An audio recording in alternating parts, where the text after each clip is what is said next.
আর কোন শিক্ষাঙ্গনে তোফাজ্জলদের মতো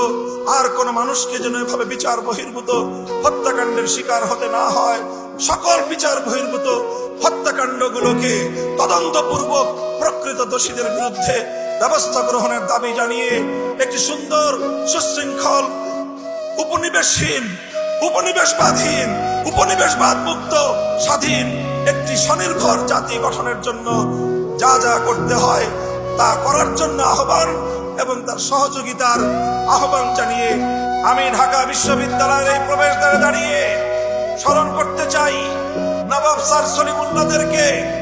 যাদের ত্যাগ এবং অনুদানের ভিত্তিতে প্রতিষ্ঠিত হয়েছিল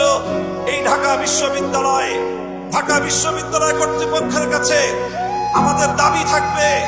আমরা আর আবেদন করছি না, এখন থেকে আমরা দাবি করছি, আপনারা আমাদের দাবিগুলোকে কিভাবে মূল্যায়ন করেন